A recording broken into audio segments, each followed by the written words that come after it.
केला जाईल तेव्हा भारत जोडो यात्रेचा नक्कीच उल्लेख त्या ठिकाणी केला जाईल. Thank you, Speaker, Madam. Thank you, Speaker, Madam, for giving me an opportunity to speak on the budget, union budget. At the beginning, I would like to congratulate Honorable Finance Minister for a record 7th consecutive budget presentation. I really acknowledge our Honorable Prime Minister and all our leaders of the party. More than that, the people of Chikbalapur to have elected me and be able to be present in this august house. Madam, this budget strikes a very fine balance between financial prudence and social welfare. I would like to call this budget as a pragmatic budget. It reflects the Prime Minister's vision for Viksit Bharat, where farmers prosper, poor lead a life of dignity, the middle class get their due for their hard work, and the Indian enterprise get a boost. It ensures that it empowers all sections of society to attain the prosperity. And they have laid down the 9 priority areas, which I would not like to repeat because the other members of the House have already repeatedly mentioned it. It's unfortunate, Madam Speaker, that the opposition leaders, few members, has termed this budget in a very negative way by saying it's like a kursi bachao budget. This budget appeases the alliance partners. This budget is like a Dravidian budget. And this budget is like a copy of our manifesto. And one of the members says, this is our chief minister's, it is just the replica of the chief minister's budget copy. Madam Speaker, I would like to term this budget as, this is a Kisan Bachao budget. This is Nari Shakti Bachao budget. This is a Yuva Shakti Bachao budget. This is a Garib Bachao budget. This is a Indian economy Bachao budget. And this is the Desh Bachao budget. Madam, Garibi Hatao, Desh Bachao was a slogan in 1971. They won the election also. But who did remove the poverty in this country, madam? It is the economic survey says about 113 million Indians, they are out of poverty during our able Prime Minister Modi ji's regime and not the earlier regimes. And they say we appease the alliance partners. But tell me, madam, when was the Congress party on their own, they came to power in this house? It was way back in 1984. That too, when the unfortunate assassination of Srimati Indira Gandhi happened, they scored 415. In 1999, their score was 114. 2004, it was only 145. Then the BJP strength was 138. Still, they ruled for 5 years with the 34 alliance partners. In 2009, they scored only 206. Second UPA. But from 2014, you please understand, madam, it is our party under the able leadership of Shri Narendra Modi ji. We got 282, where Congress fell to 44. 2019, we scored 303. Today, we may have lost few seats, but this is a pre-poll alliance. This is not a post-poll alliance. 2009 and 14, 2004 and 2009, it was a UPA alliance. They were made with 34 partners, 34 parties. Should we ask that their budgets were also only to impress their alliance partners, or was it in the interest of the nation? Madam Speaker, the budget can be only deliberated and discussed based on numbers and statistics, not the political rhetoric.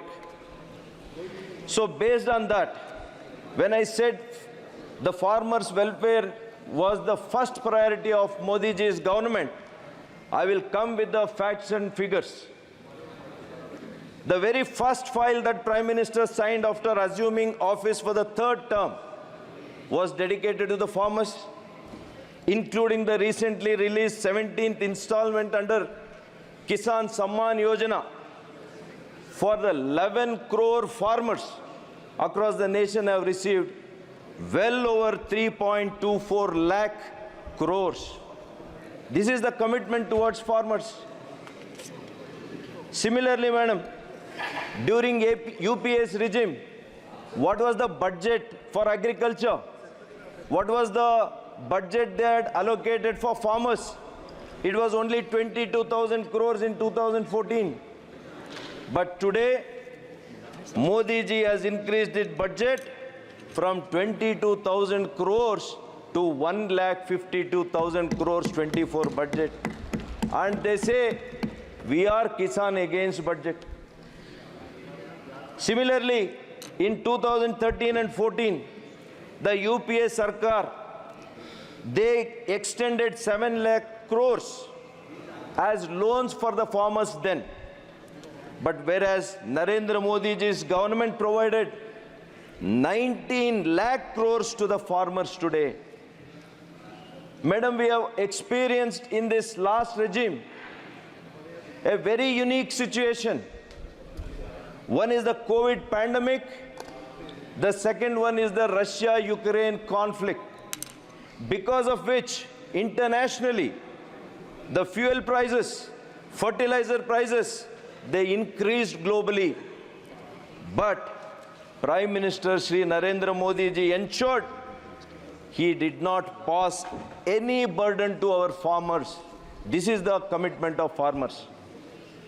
The total fertilizer subsidy during 13-14, they have given only 73,000 crores. But whereas now it has increased from 73,000 crores to 2,55,000 crores in 23-24, madam. Let us come to MSP.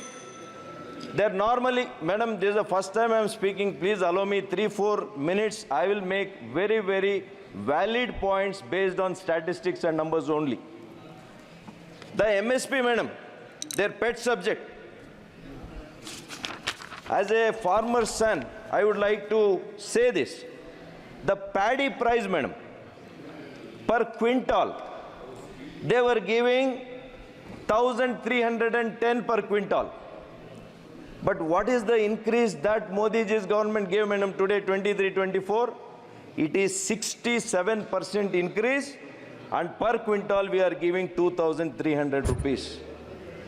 And the jowar, they were giving only 1,500 rupees per quintal, whereas our government gives 3,371 rupees per quintal, which is 112% increase. Similarly, madam, pulses, oil seeds. For example, I would like to quote only one, moong dal. Moong dal per quintal, during UPA's regime, it was only 4,500 rupees per quintal. But today, it is 8,682 rupees per quintal. It means there is an increase of 124% during our government. As I said, this year a provision of 1.52 lakh crores has been made for the sector of agriculture to the benefit of farmers, doubling their income, madam. And cooperative federalism, they speak, but it is Modi ji's government in the true spirit of cooperative federalism has accepted the recommendations of 14th and 15th Finance Commission. Over the last decade, around 41 to 42% of central taxes have been shared with the states. A substantial increase from the earlier devolution share of धन्यवाद माननीय सदस्य 32 to अपनी बात को complete 32%. करें So what I would like to say, madam, today the fiscal deficit is reduced and finance minister has already said from 5.5%, the aim is to bring it below 4.5%. So I would like to conclude by saying, I would like to quote Swami Vivekananda's last quote, because, madam, Modi ji's government is for welfare of people. I quote, appreciation or no appreciation, I am born to organize these young men. Nay, hundreds more in every city are ready to join me. And I want to send them rolling like irresistible waves for India, bringing comfort, morality, religion, education to the doors of the meanest and most downtrodden. And this I will do or die. This is exactly what the Modi government will do for youth, madam. Whether you appreciate it or not, we will continue our commitment towards the youth of this country. Whether you criticize and mock us, doesn't matter. We will live for youth, Mahila, farmers, Kisan, and every segment, every section of this country, madam. This is our government's strong commitment. Thank you very much for the opportunity given.